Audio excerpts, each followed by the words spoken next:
Hello everyone, कैसे हो। मैं रवि कुमार अपने डेंजर एजुकेशन पर आप सभी लोगों का स्वागत करता हूं। आप लोग अच्छे होंगे, मेरा ऐसा उम्मीद है। आप लोग मस्त होंगे, ज़बरदस्त होंगे। अपना बिहार बोर्ड की तैयारी आप अच्छे से कर रहे होंगे। साथियों, मैं बता दूं, आज मैं लेकर आया हूं 10 क्लास का वणिका, जो आपको बता दूं एक 5 हिंदी का एक इम्पोर्टेंट पार्ट होता है, जिसे आपको 25 से 30 मार्क्स का सवाल पूछ सकता है। यह जो पाठ है, पहला कहानी, ठीक है। दही वाली मगम्मा के बारे में आज हम बात करेंगे, ठीक है। तो ये आपका वणिका का फर्स्ट चैप्टर है। यह आपका वणिका का फर्स्ट चैप्टर है, ठीक है। तो हम लोग इसी पर बात करेंगे। तो अगर मेरा वीडियो आपको अच्छा लगता है तो चैनल को सब्सक्राइब कर, लाइक करें, शेयर करें। हम लोग चलते हैं, ठीक है। ठीक, तो आपको थोड़ा जानकारी दे दूं कि जो आपका दही वाली मगम्मा है, ठीक है, दही वाली मगम्मा है, तो यह क्या है, आपकी कैसी भाषा में लिखी गई है? कन्नड़ भाषा में। यह दही वाली मगम्मा किस भाषा में लिखी है? यह आपकी कन्नड़ भाषा में लिखी गई है। किस भाषा में लिखी गई है? कन्नड़ भाषा में। तो आपको बिहार बोर्ड में पूछेगा कि बताइए कि दही वाली मगम्मा किस भाषा में लिखी गई है। तो आपका जो लिखी है कन्नड़ भाषा में, क्या कन्नड़ भाषा में लिखी गई है, ठीक है। कन्नड़ भाषा। इनका जो लेखक है उनका नाम है श्रीनिवास जी। क्या नाम है इनका? श्रीनिवास। क्या नाम है? श्रीनिवास उनका नाम है। क्लियर? श्रीनिवास के बारे में थोड़ा हम जान लेते हैं, ठीक है।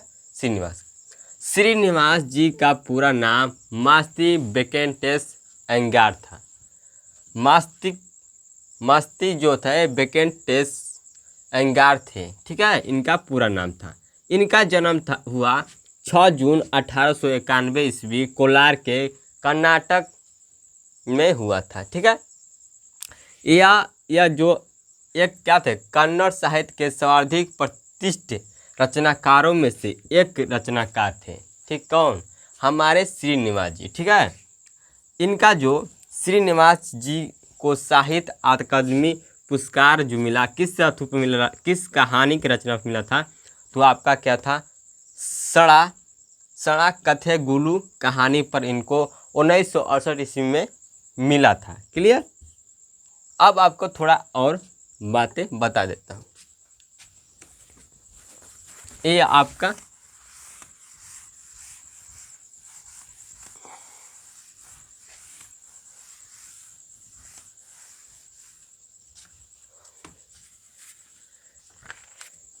और इन्होंने बहुत सारे कविताओं का कविता लिखा था, नाटक लिखा था, फिर आलोचना की थी, जीवन चरित्र लिखा था, बहुत सारे क्या विधाओं को उल्लेखित योगदान दिया था, ठीक है। इनका जो एक और पुरस्कार मिला, इनको श्रीनिवास को एक पुरस्कार मिला, और जिसे कहते हैं ज्ञानपीठ पुरस्कार।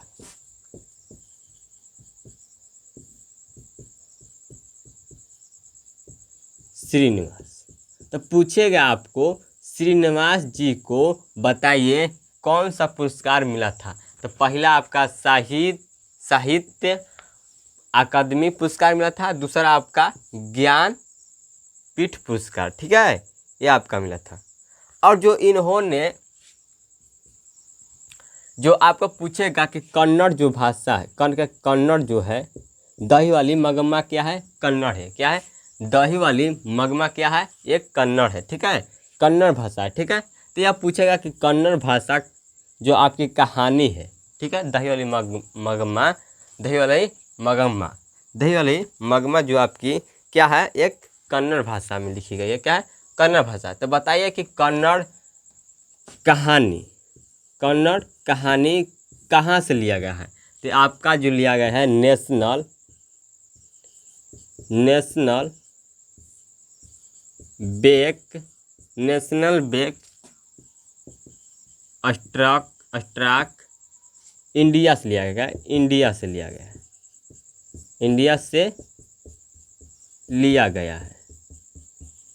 ठीक है, नेशनल बैंक स्टॉक इंडिया से लिया गया। क्या स्टॉक, क्या आपका क्या था यहाँ पर,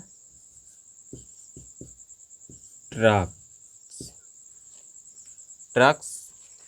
ठीक है, टक्स करके नेशनल बैंक टक्स इंडिया से लिया गया। ठीक है, अब जो आपका दही वाली का है, दही वाली मगमा है, दही वाली मगमा, इसे हिंदी में अनुवाद किसने किया था? हिंदी में अनुवाद, इस कहानी को हिंदी में अनुवाद किसने किया था? पूछेगा आपसे कि बताइए दही वाली मगमा हिंदी में अनुवाद किसने किया? तो आपका क्या होगा, B R Narayan, B R Narayan ने, बी आर नारायण ने क्या कहता, अनुवाद किया था। बी आर नारायण जी ने हिंदी में अनुवाद किया। ठीक है, अब हम कहानी के बारे में बात करेंगे। अब इतना आपका बेसिक था। ठीक है, इसे मिटा देता हूँ। तो दही वाली मगमा में कहानी, ये क्या है, कहानी। ठीक है, इसमें कौन कौन पात्र थी? तो आपका एक क्या था, एक मगमा थी। क्या थी? मगमा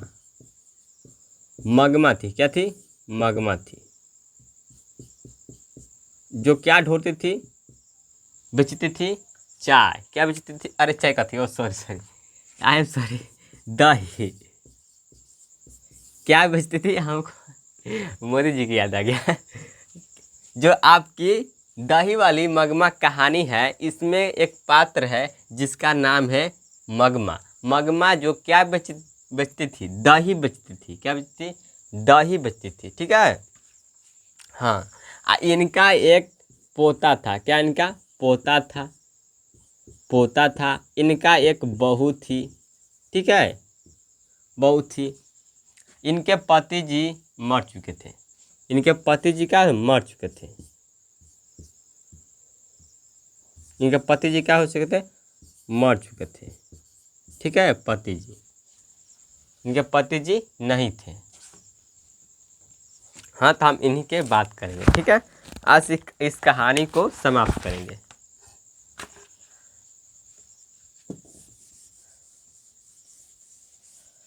तो आप मेरे साथ साथ आप भी पढ़ेंगे। अपना एक जो आपका वर्णिका है उसी के साथ आप पढ़ेंगे मेरे साथ।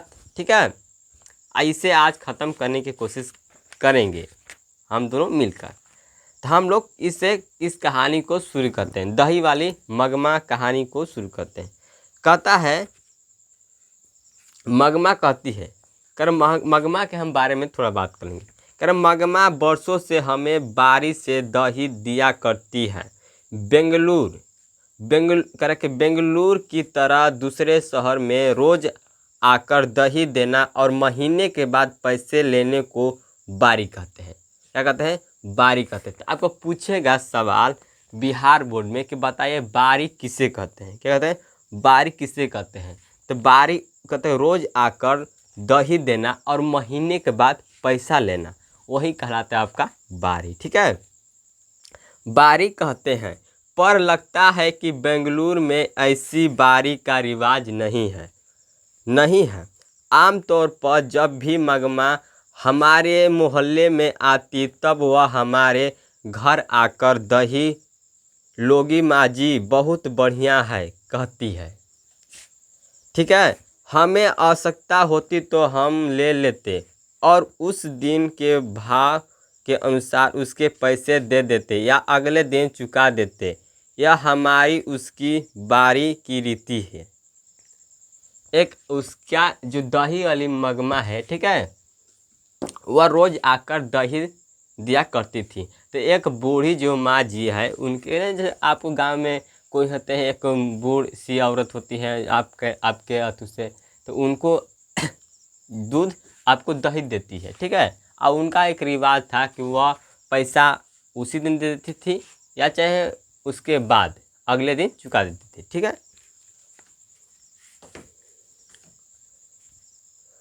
ठीक है। वह अलूर के पास किसी गांव की है।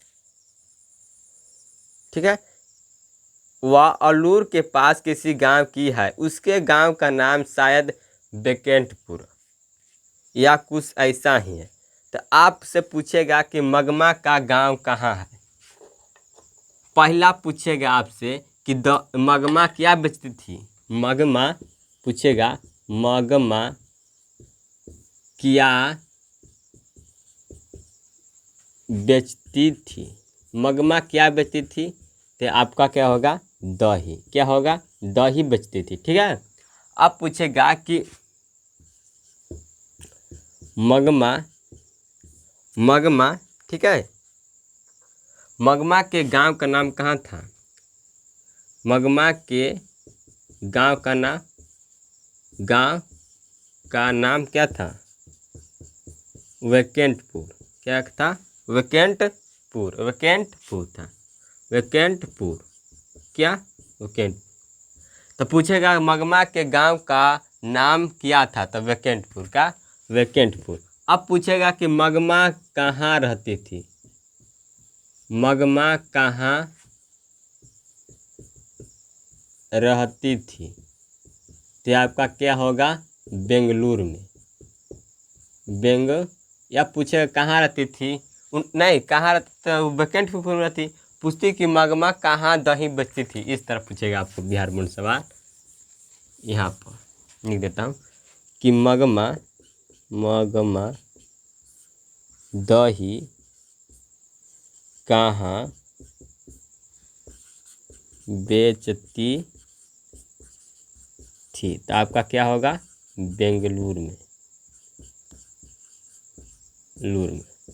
कहाँ, बेंगलुरु में मगमा जाकर दही बेचा करती थी। ठीक है, तो आप इससे ऑब्जेक्टिव को लिख सकते हैं ताकि आपको बिहार बोर्ड में अच्छे मार्क्स ला सकते हैं। देखो, अब मगमा के गांव का नाम क्या है, बेकेंटपुर। मगमा क्या बेचती थी, तो दही। मगमा दही कहाँ बेचती थी, तो बेंगलुरु में। इस तीन को आप ऑब्जेक्टिव लिख सकते हैं। ठीक है, इस तरह। तो उसके गांव का नाम शायद बेकेंटपुर या कुछ ऐसा ही है।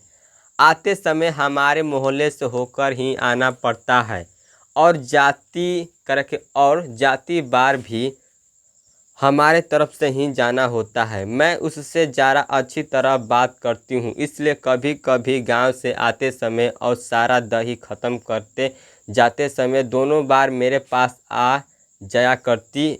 आकर आंगन में थोड़ी देर बैठती, सबसे बातें करती, पान सुपारी खाती। अब पूछेगा कि मगमा क्या खाती थी। मगमा क्या खाती थी, पूछेगा मगमा क्या खाती थी, तो पान सुपारी। क्या, पान सुपारी। मिटकाने वाला तो इसे आप मिटका देता हूँ। यह आपको छोटी छोटी ऑब्जेक्टिव बहुत महत्वपूर्ण हो सकता था। अब देखो, अब यहाँ लिखेगा कि मगमा, लिखेंगे आप लोग कि मगमा क्या खाती थी। क्या खाती थी, तो आपका क्या होगा, आपका आंसर पान सुपारी। क्या होगा, पान सुपारी खाती थी। पान सुपारी, क्या, पान सुपारी खाती थी। ठीक है, तो आप इस ऑब्जेक्टिव को लिखें ताकि आप अच्छे से मार्क्स ला सकें। तो पान सुपारी खाती, न रहने पर कभी कभी हमसे पान सुपारी मांगकर खाकर गांव जाती। ऐसे मौके पर यदि मेरे पास समय होता तो वह अपना दुख सुख भी बताया करती, मुझसे भी दुख सुख पूछती, मुझे भला क्या सुनाती। यहीं कि बिल्ली ने दूध पी लिया, चूहे ने कुम्हड़े में छेद कर दिया, तब वह दुनिया ही ऐसी है कहकर अपने अनुभव की बातें सुनाती। करके बाद में यह भी कहती कि इस दुनिया में किस ढंग से चलना चाहिए। मगमा मुझे मुझे अच्छी लगती, मुझ में और उसमें बहुत घनिष्ठता हो गई। कोई 1 महीने पहले की बात है, करके कोई 1 महीने पहले की बात है। मगमा ने सवेरे सवेरे आवाज़ लगाई, दही लोगी माँ जी। मैं भीतर कुछ कर रही थी। मेरा बेटा बोला, हाँ लूँगा, और पास जाकर दही दो कहकर उसने हाथ फैलाया। मगमा ने मटकी से थोड़ा अच्छा गाढ़ा गाढ़ा दही निकालकर उसकी हथेली पर डाल दिया और बोली, जरा जाकर माँ जी को जल्दी से भेज दो, मुझे जाना है। इतने में मैं आ गई। मगमा बोली, माँ जी, सोने जैसा बेटा पैदा किया है। जैसे गुण तुम्हारे हैं वैसे ही उसे मिले हैं। पर इन सब से क्या है, लड़के के बड़े होने की देर है, फिर तो पता नहीं कैसी बहू आएगी। देखो, इदमी इसलिए इस तरह से बात करता है क्योंकि उस रास्ते से वह गुजर चुका है, इसलिए इस तरह से वह बात कर। तो मगमा इसलिए वो कह रही है कि आपके बेटा का जब ब्याह होगा, बहू आएगी तो क्या होगा, ठीक है, कैसी होगी उस बहू की विचारधाराएं। तो वह मगमा थी, वह उस बात को, उस घटना को झेल चुकी है, ठीक है, इसलिए क्या सलाह दे रही है, बता रही है। क्योंकि अब जो बच्चा अम्मा अम्मा करता पीछे पीछे घूमता है, उसे ही यह बात पता नहीं होगा कि अम्मा जिंदा या मर गई। ठीक है। मैंने पूछा, मगमा क्या हो गया? बेटे ने तेरी बात नहीं मानी? वह फिर से बोली, छोड़िए माँ जी, छोड़िए माँ जी, भावरे लेकर आया। पति ही जब बात नहीं पूछता था तो बेटे क्या सुनेगा। ठीक है। इस पर मैंने पूछा, तेरे घर वाले ने तेरी बात नहीं मानी क्या? वह कहने लगी, अरे माँ जी, मेरे भाग में एक अच्छी धोती नहीं थी, किसी और ने पहन ली। वह साड़ी के चक्कर में उसी के पीछे लग गया। जो भी हो वह समझता रहा मेरे घर है, मेरी घरवाली है, इसलिए मैं भी चुप रही कि घर वाला तो है। सच कहती हूँ, अमृत बेचती रही, पत्ती खा गई। हाँ भाई, जिसका बिगड़ता है ना तो बहुत सारे लोग कमेंट करने वाले होते हैं। ठीक है। तो वह बेचारी दही बेचती है, उसकी मजबूरी है। ठीक है, उसकी मजबूरी है। बाकी जो और लोग नहीं समझते हैं ना तो वो कभी नहीं समझे। तो वह रास्ता में जब चलती है तो लोग क्या कहते हैं कि दही बेच रही है, अपने पति को क्या कहें, खा गई। ठीक है, इस तरह के क्या करते हैं, बातें करते हैं। तो उसको दुख लगी है। ठीक है, खा गई। पता नहीं मेरे नसीब में क्या क्या लिखा है, पर आपको एक बात कहती हूँ, ध्यान रखिएगा। घर वाला जब घर आए तो अच्छी तरह से कपड़े लत्ते पहना कर घुमा कीजिए। वो कह रहे कि अगर घर वाले आए घर, ठीक है, तो अच्छी तरह से कपड़े लत्ते पहनकर घुमा कीजिए। मर्दों का मन बड़ा चंचल होता है, उनकी पसंद की साड़ी ब्लाउज पहनकर घुमा कीजिए। फूल इत्र आदि लगाकर उनके मन को बस में करना चाहिए। आपने जो साड़ी पहन रखी है काम धंधों के लिए ठीक है, जब घर में अकेली रहती है तब के लिए यह ठीक है। शाम के समय एक बढ़िया साड़ी पहनकर रहना चाहिए। ठीक है। मुझे ज़रा हंसी आई, लेकिन ऐसा लगा कि अनुभव से कितनी बड़ी बातें कर रही है। हाँ भाई, ऐसा कोई कहता है तो बहुत अच्छा लगता है। कर के साथ ही यह दुख भी हुआ कि इस अनुभव के पीछे दुख छिपा है। सही बात है, जो अनुभव इंसान का होता है उसके पास उस दुख भी होता है उस अनुभव का। ठीक है, इसलिए वह बताता है, सबको राय देता है। कह रहा है कि मैं बोली, हाँ मगमा तुम्हारी बातें 16 आने सच है। क्या?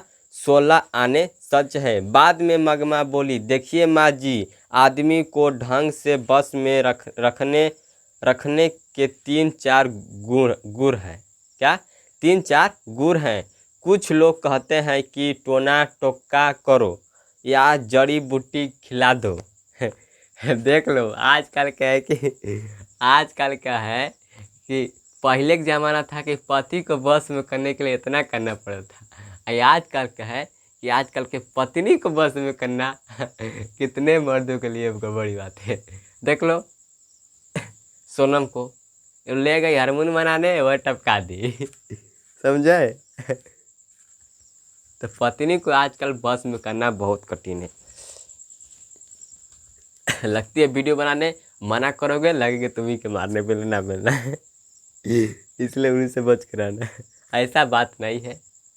जो लोग जीवन यापन करते हैं वह अच्छी तरह से करेंगे। जो नहीं करना चाहते हैं उनके लिए कोई इस दुनिया में जगह नहीं है। कितना भी दिखावा कर ले, वह उनकी इस दुनिया में कोई जगह नहीं है।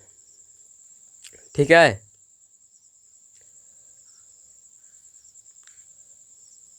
खिला दो। अरे कहावत करके यह कहावतें हैं, दावा करने से तो मसान ही जगता है। ऐसे लोगों की बातें नहीं सुननी चाहिए। कोई न कोई स्वाद की चीज़ बनाकर दीजिए। आँखों को तृप्त करने को अच्छी तरह से कपड़े लत्ते पहनकर ओढ़कर दुखी रहने पर भी हंसकर बातें कीजिए।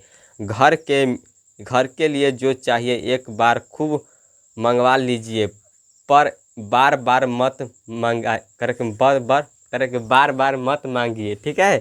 पैसा जोड़कर ज़रूरत पड़ने पर 1-2 रुपये उन्हें थमा देना चाहिए। ये हैं सबसे बड़े टोने टोके। यह बता रहे उपाय। घर वाली ऐसा करे तो घर वाला घर में कुत्ते की तरह रहता है। अगर ऐसा न करे तो गलियों में भटकता है। मुझे मगमा की बातें के चमत्कार से आश्चर्य हुआ। करे कि 2 इधर उधर की बातें करके मैंने उसे भेज दिया। कोई 15 दिन पहले जब मगमा घर आई तो लगा कि वह बहुत दुखी है। मैंने पूछा, क्यों मगमा, ऐसी क्यों हो? वह बोली, क्या बताऊं माँ जी, ऐसा लगा है मेरी किसी को भी ज़रूरत नहीं। यह कहकर उसने अपने पल्ले से आंसू पोंछे। मैंने पूछा, क्या हुआ? बेटे ने कुछ कह दिया? उसने कहा, हाँ माँ जी, कुछ ऐसा ही हो गया। बहू ने किसी बात पर पोते की खूब पिटाई कर दी। तो मैंने कहा, क्यों री राक्षसी, इस छोटे से बच्चे को क्यों पीट रही है? तब यहाँ से पूछेगा सवाल आपको बिहार बोर्ड में कि बताइए कि छोटे से बच्चे को पीटने से क्यों राक्षसी किसने कहा?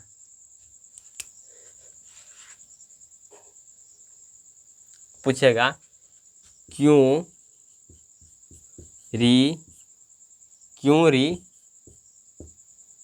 राक्षसी इस छोटे से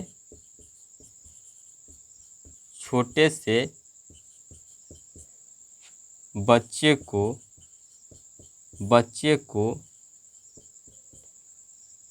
क्यों पीट रही है? क्यों पीट रही है? किसने कहा पीट रही है? किसने कहा? ऐसे सवाल पूछेगा। क्यों री राक्षसी इस छोटे से बच्चे को क्यों पीट रही है? किसने कहा? तो आपका होगा मगमा ने कहा। थे। आप इसे नोट भी कर सकते हैं। क्यों रे राक्षसी इस छोटे से बच्ची को क्यों पीट रही है? किसने कहा? मगमा ने कहा। ठीक है,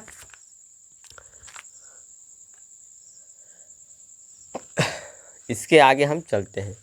तो मेरे ऊपर चढ़ बैठी, मेरे ऊपर चढ़ बैठी, खूब सुनाई उसने। हाँ जब सास और बहू में नहीं बनता है ना, तो इसी तरह होता है। खूब सुनाई उसने। तब मैंने भी उससे कह दिया, मैं तेरे घर वाले की माँ हूँ, तू तुझसे इतनी जवाब करके जबान लड़ा रही है। आने आने आने तो दे उसे, मतलब अपने बेटे को कह रही कि आने तो दे उसे। वह महाराज घर आया, वह महाराज घर आया, मतलब उसका बेटा आया। उससे मैं बोली, देख भाया, इसने बेमतलब में अनजान बच्चों को इतनी जोर से पीटा। मैंने मना किया तो मुझे ही चार सुनाती। तू जरा अपनी घरवाली को अलग सिखा करके अकल सिखा। इस बात पर बोली, मुझे क्या सिखाएंगे? लड़का अगर कुछ उधम करता है तो उससे मना करने का हक मुझे नहीं। तुमने जैसे ही इन्हें पैदा किया वैसे ही मैंने उसे पैदा किया। मुझे क्या अक्ल सिखाने चली है? जो माँ जी वह उसकी घरवाली है, मैं माँ हूँ। उसे कुछ कहा तो पलटकर जवाब देती है। मुझे कहे तो मैं क्या कर सकती हूँ? इस पर वह क्या बोला? हाँ माँ, वह अपने बेटे को मारती है तो तुम क्यों उसके झगड़े में पड़ती हो? तुम मुझे दंड दो। तब मैंने कहा, क्यों रे, तुझसे गलती ही हुई। तू करके मुझे बहुत गुस्सा आया माँ जी। बात मेरे मुंह से निकल ही गई। क्या कहती है रे? बीबी ने तुझ पर जादू फेरा। सही बात है। इस तरह तो अगर मान लो किसी के घर है, अगर उसकी बहू उसकी अपनी सास की बात नहीं सुने तो सास कहती है कि हाँ, और उसका बेटा भी अगर उसके बात न सुने तो वह क्या कहती है, या तुझ पर क्या कर दिए? जादू कर दिए। ठीक है, तो वह बच्चे को जादू फेरा है। वह बच्चे को पीटे तो भी ठीक है और मुझे गाली दे तो भी ठीक है, बहुत अच्छे। कल वह कहे दे माँ को निकाल दो, निकाल तो तू निकाल बाहर करेगा? इस पर वह बोला, और क्या क्या किया जा सकता है माँ? अगर तुम यह कहो कि घरवाली रहेगी तो मैं नहीं रहती, और मैं रहूँगी तो घरवाली नहीं रह सकती, तो उस बेचारी को सहारा कौन दे? मैंने पूछा, मुझ बेसहारा मुझ बेसहारा का क्या बनेगा? तब उसने कहा, तुम्हारा क्या है माँ? तुम्हारे पास गाय बैल हैं, पैसा है, तुम्हें क्या मैं पा सकता हूँ? मैंने पूछा, तुम्हारा कहना है कि मैं अलग हो जाऊँ? इस पर उसने साफ कह दिया, तुम्हारी मर्जी। अगर तुम अलग होना चाहती हो तो रोकूंगा नहीं। मैं तुम्हारे झगड़ों से तंग आ गया हूँ। इस पर मैंने कहा, अच्छी बात है बेटा, आज दोपहर से मैं अलग हो जाती हूँ। तुम अपनी घरवाली के साथ सुख से रहो। फिर दही लेकर चली आई माँ जी। मैंने दही लेकर उससे पैसे दे दिए और कहा, जाने दो मगमा, घर जाओ, ठीक से रहो, सब अपने आप ठीक हो जाएगा।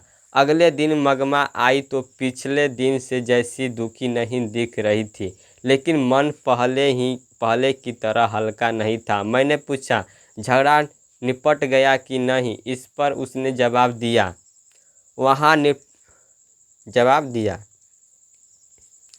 वह निपटने देगी क्या? वह निपटने देगी क्या? कल दही बेचकर गई तो मेरे बर्तन भाड़े अलग रख दिए थे, एक एक कुठले में राखी और एक में चावल, थोड़ा सा नमक मिर्च सब एक तरफ रखकर खुद जाकर और अपने पति को खिलाकर गांव और पाँव पसारे बैठी थी।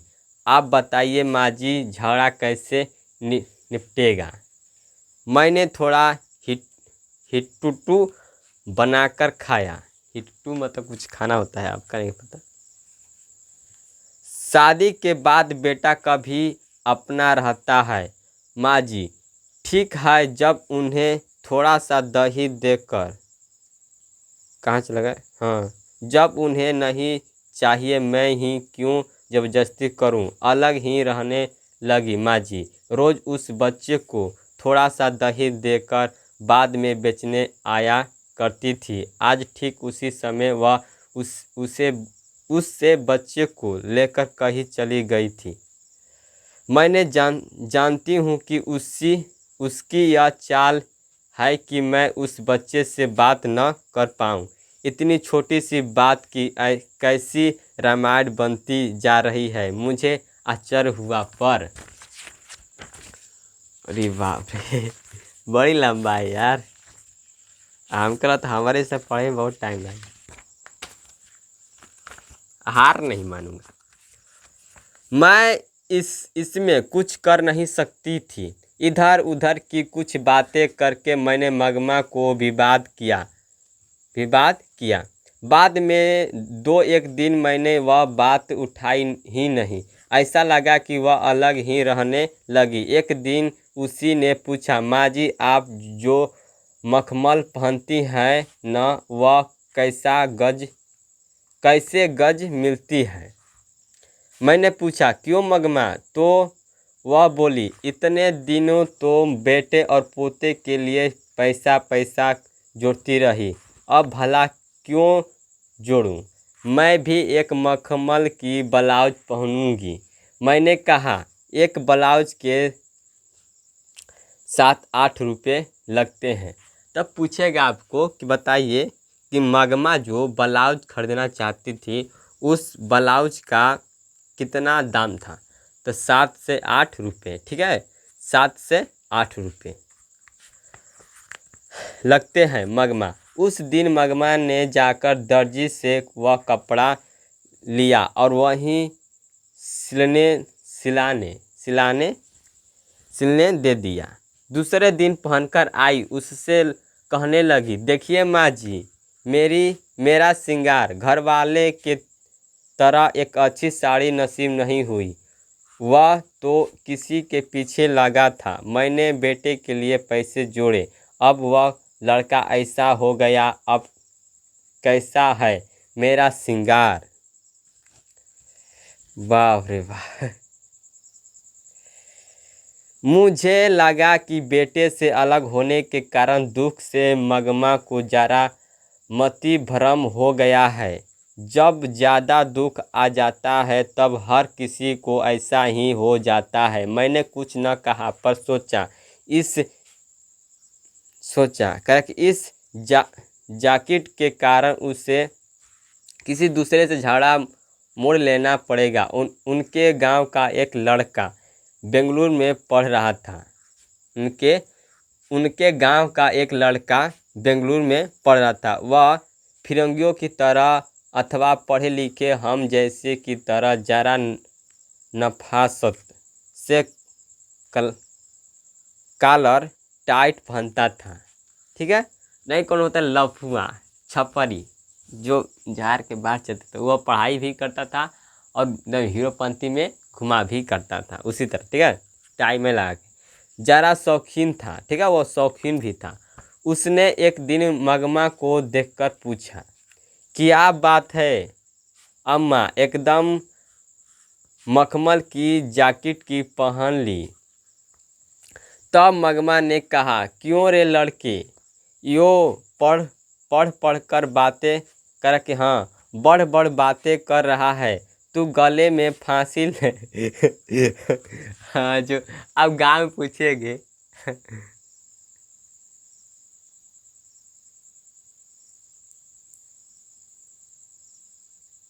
फिर तो पानी पी लेता थोड़ा।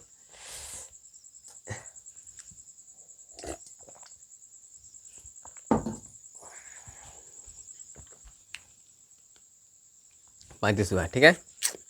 बढ़ बढ़ कर बातें कर रहा है, तू गले में फांसी लटकाए घूमता है, मैं जैकेट नहीं पहन सकती, दोनों में तू मैं हो गई। पास खड़े चार लोग हंस पड़े।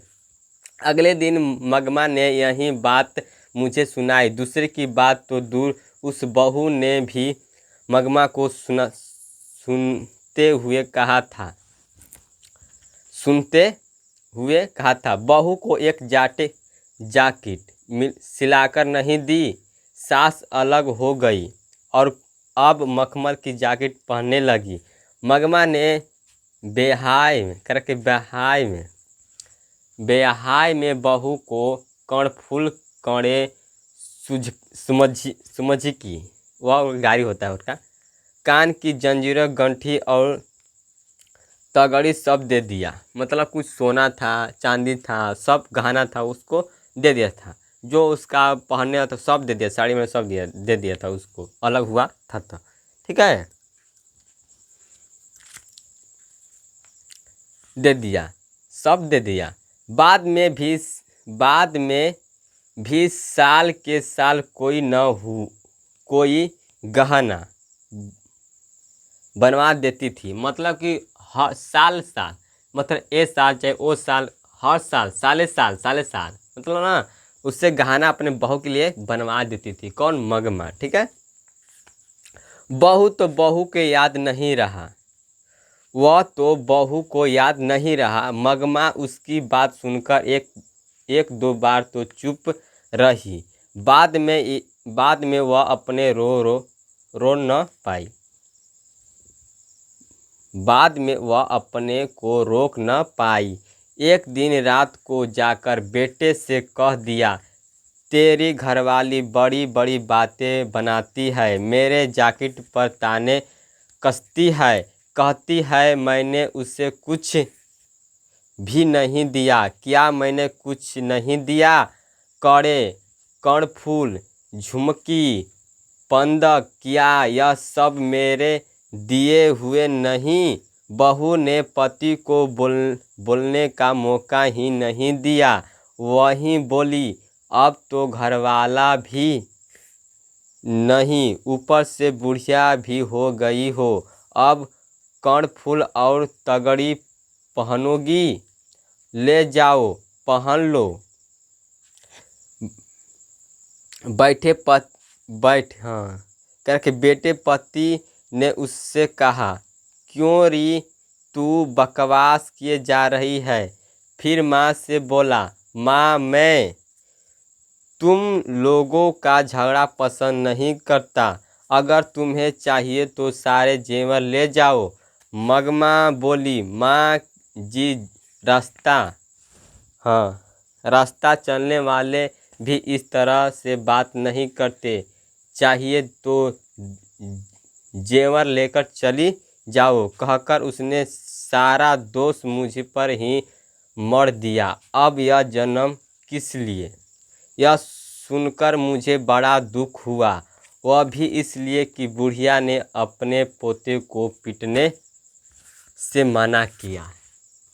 और उस दिन नहीं मना करती, नहीं कहती अपने बहू को, क्यों राक्षसी उस छोटे से बच्ची को क्यों मार रही होती, तो यह झगड़ा नहीं शुरू हुआ होता, ठीक है। भला यह सब क्या हो रहा है? बात मुझे बाद में समझ में आई। जहाँ भी देखो झगड़ा का कारण ऐसा ही होता है। जब कोई एक दूसरे को पसंद नहीं करता, तब छोटी छोटी बातें बड़ी बात हो जाती है। बेकार के झगड़े उठ खड़े होते हैं। उससे संबंधित सभी लोगों को बेहिसाब दुख उठाना पड़ता है। कुछ दिन के बाद एक दिन मगमा बोली, माँ जी आप बहुत भली हैं, मेरे पास थोड़े से पैसे रखे हैं, उससे कहीं बैंक में रखवा दीजिए, उन पर कई लोगों की आंखें लगी है। मैंने पूछा, ऐसा क्या हो गया? वह बोली, माँ जी कल ही की बात है, हमारे गांव में रंगपा नाम का एक आदमी रंगपा, रंगपा, रंगपा, एक और व्यक्ति जुड़ गया, रंग पा, रंगपा, एक व्यक्ति रंगपा। ठीक है, इसे आप याद रखना। हमारे गांव में एक रंगपा नाम का एक व्यक्ति है। वह कभी कभार जुआ जुआ उआ खेलता है। बड़ा शौकीन तबीयत, हाँ, करा कि बड़ा शौकीन तबीयत का है। ठीक है, मैं तब दही लेकर आ रही थी तो कहीं से टपक पड़ा और पूछने लगा, क्यों मगमा, अच्छी तो हो? मैंने कहा, क्या अच्छा क्या बुरा, जो है तुम्हें पता नहीं? वह बोला, हाँ भाई, तुम्हारा कहना ठीक है। आज के ज़माने भला कौन सुखी है? आजकल के लड़कों की जबान का क्या ठिकाना? हाँ, क्या ठिकाना। हमारी उम्र के लोगों को तो बस देखते रहना ही पड़ता है और कर भी क्या सकते हैं। वह वैसे ही साथ चला गया। रास्ते में अमराई कुआं। तो बताइए कि अमराई कुआं रास्ते में क्या, कौन सा कुआं था पूछेगा। रास्ते में कौन कुआं था? रास्ते में कौन कुआं था पूछेगा। रास्ते में कौन कुआं था? कौन कुआं था? तो आपका क्या था? अमराई कुआं। पूछा है बिहार बोर्ड में, कौन कुआं? अमराई कुआं। कौन कुआं? अमराई कुआं। ठीक है, अमराई कुआं आप इसे लिख लेंगे ऑब्जेक्टिव।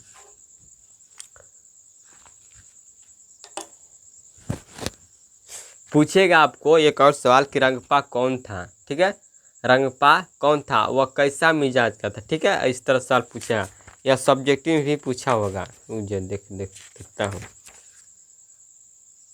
हाँ, देख लो, रंगपा कौन था, वह मगमा से क्या चाहता था। हाँ, यह देख लो, पूछा भी है। तो इस तरह सवाल पूछता है बिहार बोर्ड में, तो आप लोग उसे ध्यान देंगे।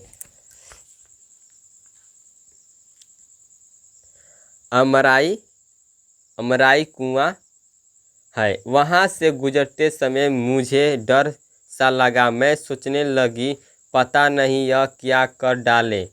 आंटी में काफ़ी पैसे थे, कहीं इसी के लिए तो पीछे पीछे नहीं आया। वहीं बोला, जरा चुना दोगी? मैंने दे दिया। वह लेकर चला गया। आज भी आते समय वहीं आकर मिला। माँ जी इधर उधर की बातें करता करता बीच में बोला, मगमा, मैं जरा तकलीफ़ में हूँ, थोड़ा सा कर्ज दोगी? अब देखो, अब जो मगमा से क्या मांगता था? पैसा। रंगपा नाम का व्यक्ति है, वह मगमा से क्या चाहता था? पैसा। क्या चाहता था? पैसा। ठीक है, थोड़ा सा कर्ज दोगी? इस बार रागी बेचते ही लौटा दूंगा। क्या कहता? लौटा दूंगा। मैं बोली, अरे भैया, मेरे पास पैसे कहाँ? तब वह कहने लगा, जाने दो मगमा, क्या हमें पता नहीं? पैसे को यहाँ वहाँ गाड़कर रखने से भला क्या मिलता है? फिर थोड़ी देर के बाद वहीं बोला, तुम्हारा बेटा तुम्हारे साथ रहता तो मैं तुमसे कर्ज नहीं मांगता। मैं जानता हूँ तुम अपनी बहू के लिए कोई न कोई चीज़ वस्त्र बनवाती रहती थी। अब करा कि अब वह बातें तो नहीं रही। देखी माँ जी, औरत अगर अकेली हो जाती है तो लोगों की आंखें उसकी तरफ लग जाती है। मैंने मगमा से कहा, मैं अपने घरवाले से पूछकर बताऊंगी। मैंने उनसे इस बारे में कोई बात नहीं की। दूसरे दिन मगमा ने दही लेने के बाद आंटी से एक थैली निकाली और कहने लगी, माँ जी जरा भीतर चलो, गिन लो। मैं बोली, मैंने कभी उनसे पूछा नहीं, मैं अभी उनसे पूछा नहीं, अभी रखे रहो फिर ले आना। मगमा कहने लगी, मुझे बहुत डर लगता है माँ जी।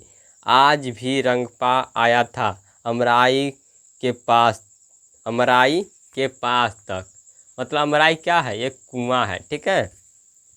कहने लगा, जरा बैठो मगमा, ऐसी जल्दी क्या है, मेरे पास या पैसे भी थे। मेरा दिल जोर से धड़कने लगा। अगर मैंने नहीं रुकती तो वह जबरन बाँह पकड़कर बिठा लेता। इस डर से बैठ गई।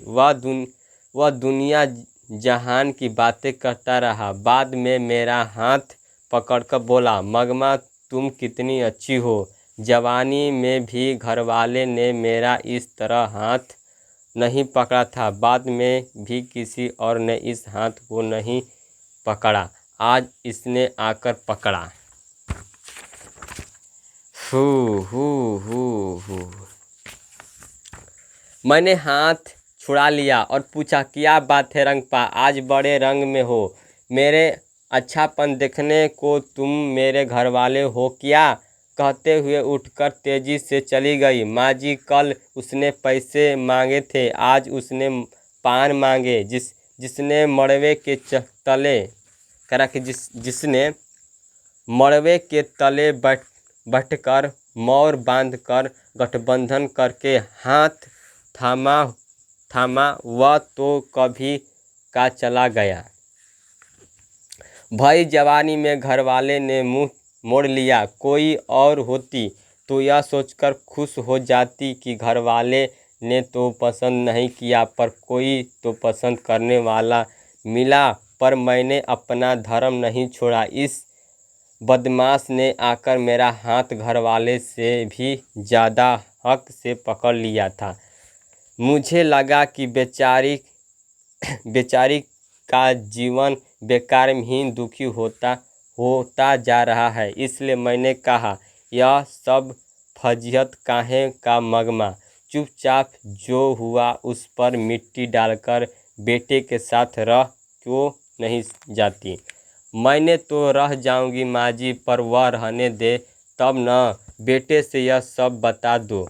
हाँ राम, हाय राम, हो हल्ला हो हल्ला करके मेरी बहू तो मुझे जाति से ही बाहर कर देगी। मुझे देर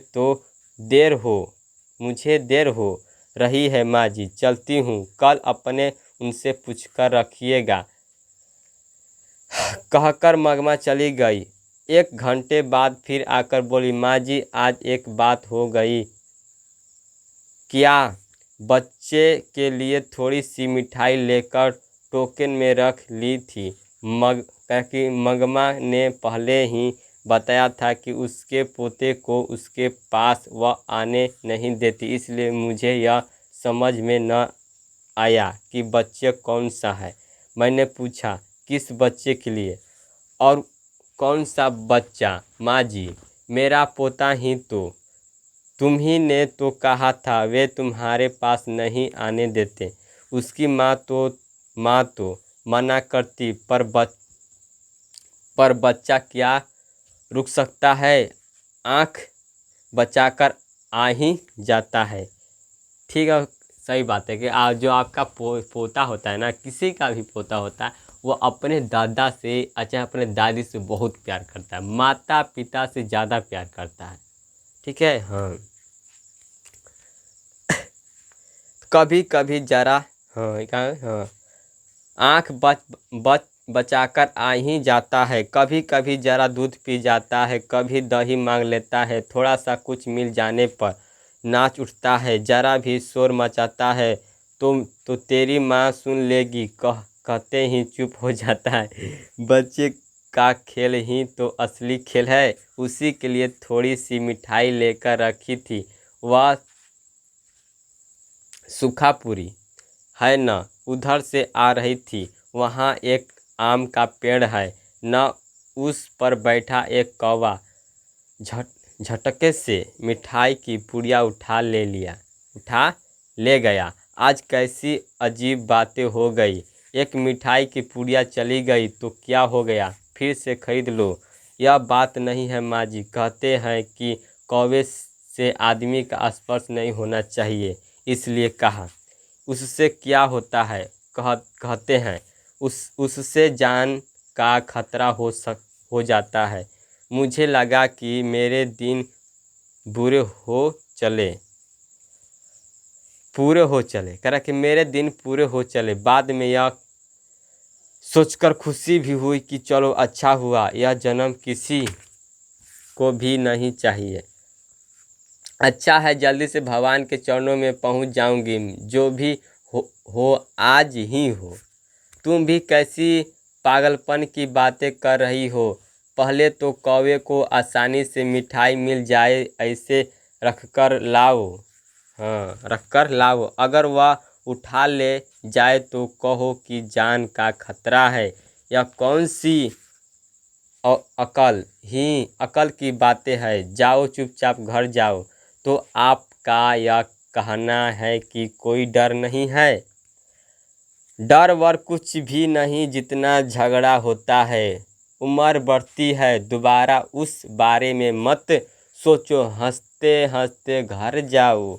मगमा चली गई। मैं उसी मानसिक स्थिति सोचकर आश्चर्यचकित हुई। बेटा चाहिए, बहू चाहिए, पोता चाहिए, साथ ही वह घर की बड़ी है। यह लालसा छूटी नहीं। जीवन के प्रति एक विचित्र सी उब, फिर भी मरने की इच्छा नहीं और अनिच्छा प्रकट करने का मन भी नहीं। हमें सोचते हैं यह गांव के लोग हैं, कुछ जानते नहीं, कोई लुका छिपा नहीं। तो भी लोगों की मानसिक स्थिति के पीछे बरतों पर पड़ते हैं। ओ, अब ये कहीं है पाठ, इसे अब ख़त्म करूँगा।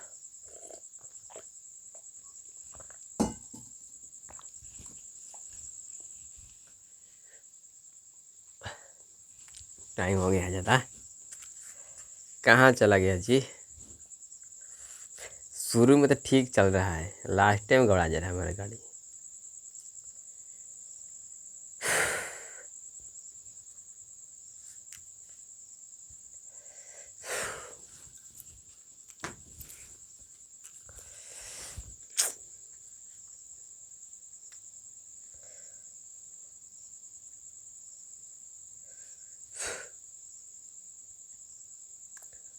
हाँ, करा कि मानसिक स्थिति के पीछे पड़ते हैं। बड़े घर में छोटा छोटा घड़ा समाया है। मैंने सोचा यह कैसे नाटकीय सूत्र हैं। मगमा जब फिर से घर आई तो उसने एक समाचार दिया। अब पोता अपने माँ बाप को छोड़कर उसके पास आ गया है। वह बहुत खुश थी। उसके साहस की प्रशंसा करते हुए बोली, ठीक है, बीते भर का छोरा है। माँ को छोड़कर चले आने का मतलब क्या है? कल दोपहर को आया। लड़के ने कह दिया, फिर से माँ के पास नहीं जाऊंगा। इतने दिन चोरी चोरी आया करता था। जब वह घर नहीं पहुंचा तो माँ ने आकर शोर मचाया, पीटने की धमकी दी। मैंने नहीं जाऊंगा कहकर वह मेरी टांग पकड़कर खड़ा हो गया और कोई चारा न देखकर मैंने कहा, जा बेटा। उसके बाप ने भी आकर बुलाया, पर मैं नहीं जाऊंगा कहकर वह मेरे पास ही रह गया। माँ जी, 10 दिन से अकेले घर में सोती थी। ज़रा डर भी लगता था। जो भी हो, मर्द का बच्चा है। देखो भगवान ने उसको कैसी अक्ल दी। जवान बेटे ने मुंह मोड़ लिया। और यह बीते भर का पोता मैं तो हूँ। तुम चिंता मत करो कहकर आ ही गया। बहू ने तो सारी रात महाभारत मचाया। लाखों जोर लगाए पर भी वह नहीं गया। सुबह यहाँ आते समय तू अकेला कैसे रहेगा कहकर उसे उसकी माँ के दरवाजे पर ले जाकर खड़ा किया। जब वह भीतर चला गया तब मैं यहाँ आई। अब अगर वह बच्चे को पीटे तो क्या करोगी? अरे माँ जी, क्या उसे इस बात की खुशी नहीं होगी कि बेटा एक बार तो घर आया है। पास रहे तो मारने को मन करता है। देखो माँ जी, जब हम इकट्ठे थे तब मुझे कभी यह नहीं लगा कि मेरी बहू सुंदर है। अब दूर से देखती हूँ तो उसकी भौवें चढ़ी ही रहती है। वैसे बड़ी सुंदर दिखाई देती। इसलिए तो मेरा बेटा उस पर लट्टू है। वह भी ऐसा ही है। तब यह पता नहीं चला था कि कब घर आता है और कब खेत पर जाता है। अब मैं घर के दरवाजे पर बैठी यह देखती रहती हूँ। इतनी जल्दी क्यों चला गया? इतनी देर तक क्यों नहीं आया? माँ जी, उसे भी तो ऐसा ही लगता होगा न। यदि वह पिटेगी तो कल दही बेचने निकलूँगी। क्योंकि यदि वह पिटेगी तो कल दही बेचने निकलूँगी। ठीक है, निकलूँगी तो मेरे साथ ही चला आएगा और 9 महीने पेट में रखकर पीर सहकर पैदा किए बच्चे को छोड़ देगी। मुझे यह सोचकर आश्चर्य हुआ कि वह कितनी दूर तक सोचती है। मुझे लगा कि कुछ दिनों में उनका झगड़ा निपट जाएगा और सभी सुखी रहेंगे। हुआ भी ऐसा ही। 2 दिनों के बाद लड़का माँ के पास गया, पर उसके दूसरे दिन ही दादी के साथ मैं भी बेंगलुरु जाऊंगा कहकर जिद पकड़ ली। बेचारी बुढ़िया के लिए सिर पर दही की मटकी वाला टोकर और गोद में पोते को लेकर 3 मील चलना असंभव था। कितना मील? 3 मील। अपने पोते को गोद में लेकर अपने सिर पर दही का मटका लेकर उसको 3 मील चलना असंभव था। फिर भी वह चली।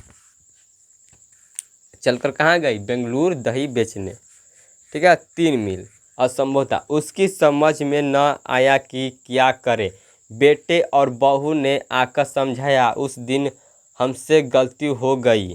तुम भी गुस्सा करके यो रहोगी तो कैसे चलेगा माँ? गांव के 4 बड़े बूढ़ों ने भी उसे समझाया।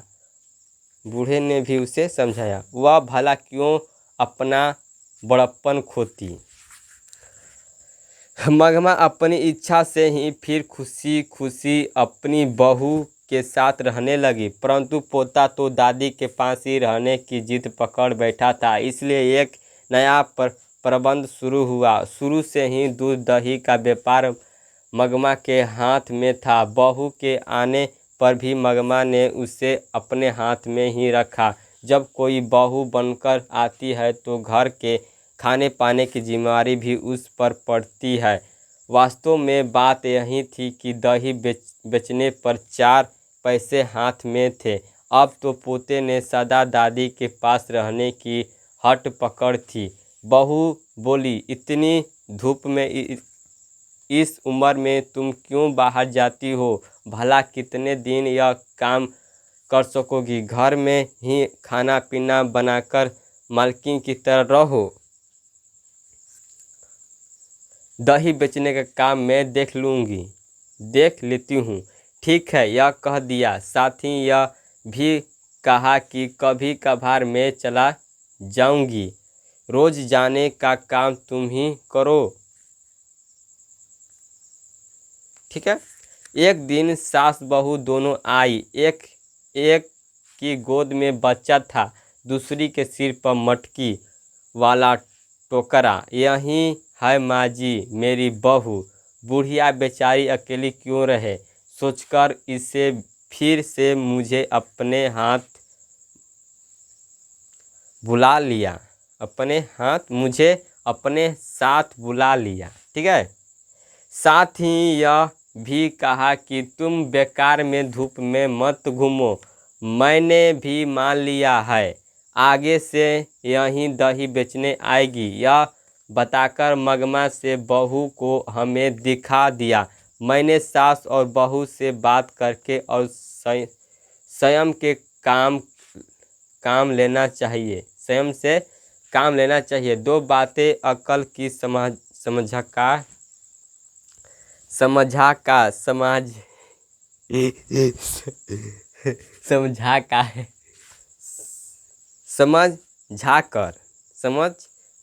दोनों को 5 सुपारी देकर भेज दिया। आजकल वह बहू ही दही लाया करती है।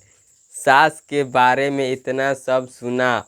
अब बहू क्या करती, यह जानने की उत्सुकता मुझे हुई। इसलिए एक दिन मैंने कहा, अरे नजमा, देखो बहू के नाम क्या था, नजमा। अब ये पूछेगा कि बहू के नाम क्या था, बहू का नाम था नजमा। कौची, नजमा। बहू का नाम क्या था, नजमा। आप लोग नोट करेंगे। अरे नजमा, तू तो बड़ी समझदार है, पर क्या सास को निकलने देने को मैं क्या राक्षी हूँ? सास को निकाल देने को मैं क्या राक्षी हूँ माँ जी? सास को जाने का मतलब सब बात उनकी ही रहनी चाहिए क्या? अपने बेटे को मर्द भी न माने तो यह न मर्द नहीं हो जाएगा। यह मेरा घरवाला है, मैं उसकी पत्नी हूँ। भला मैं घर कैसे चलाऊँ? यह ठीक है कि उन्होंने जन्म दिया, पाला पोसा, चाहे तो वे ही अपने बेटे पर अपना हक रखे। मैं चुप रहूँगी, पर मैं अपने बेटों को भी मार नहीं सकती। तो मैं कहा कि बहू रही, बेटा तुम्हारा है। या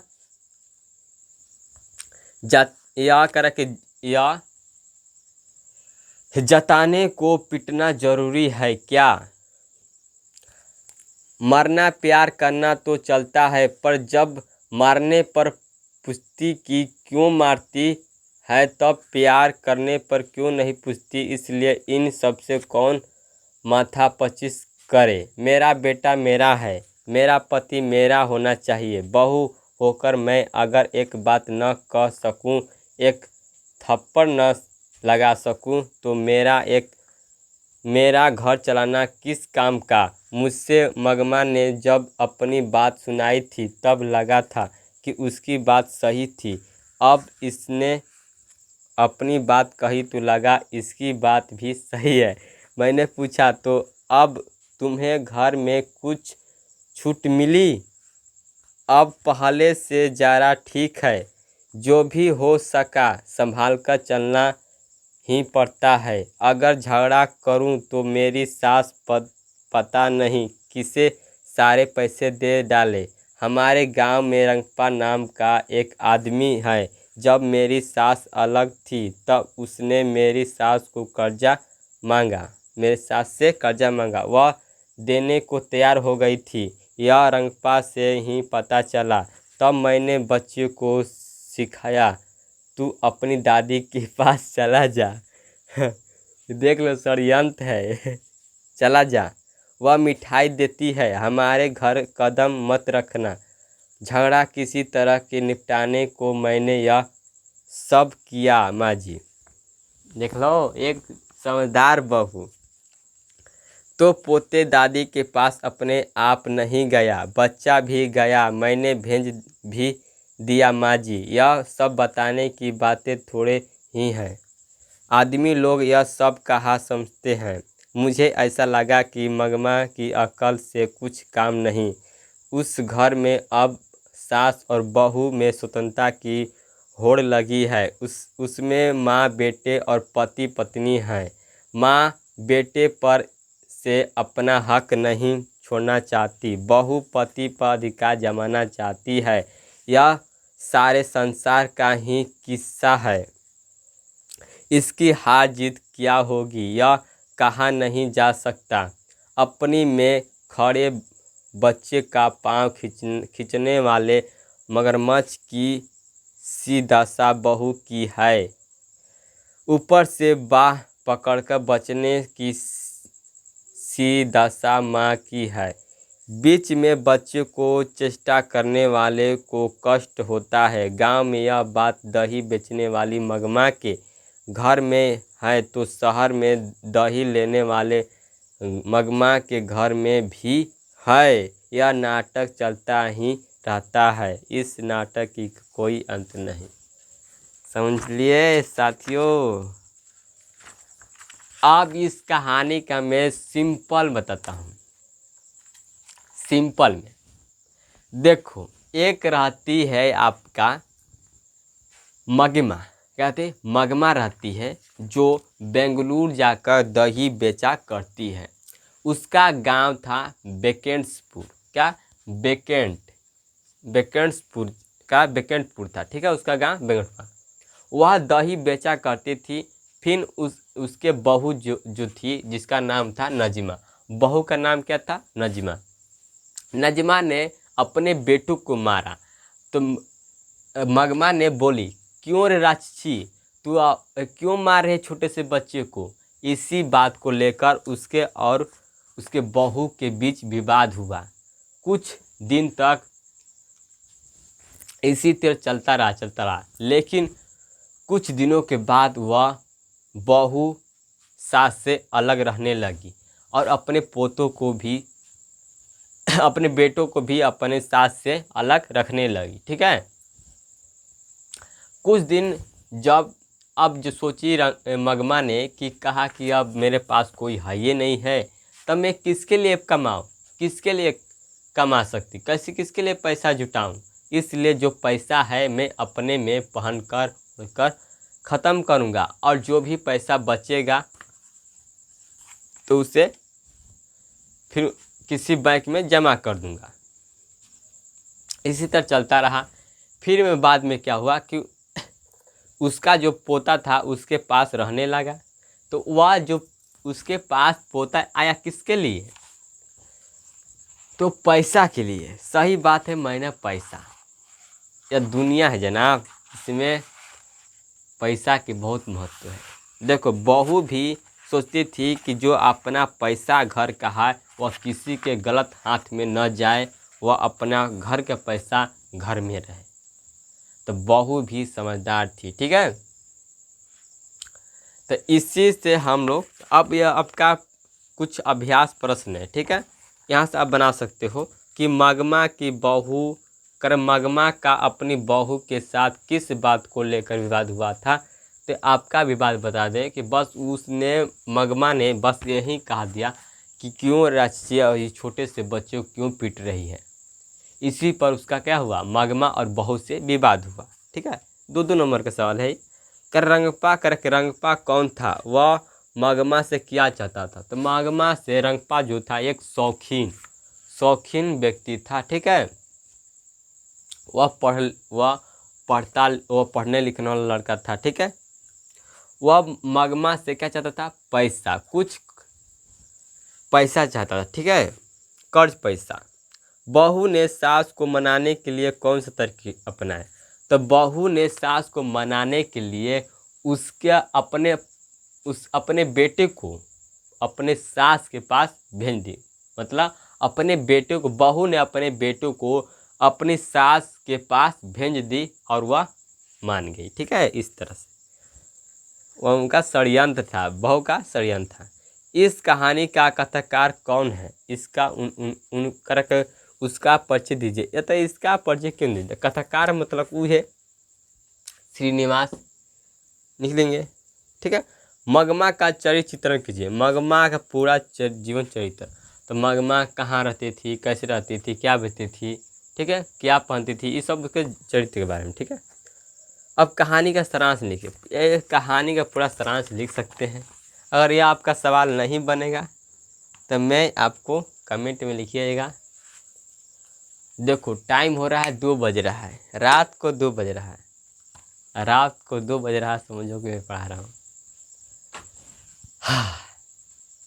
ख़त्म कर दिया। तो मिलते हैं अगले वीडियो में। जय हिंद, जय भारत। चैनल सब्सक्राइब एक बार लाइक कर शेयर करें।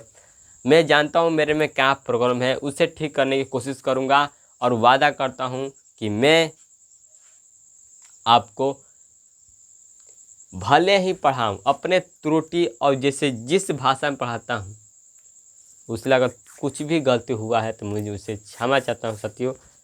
और अगर आप मेरे से बेहतर अच्छा करते हैं तो आपके भी मैं जो मैं पढ़ा दिया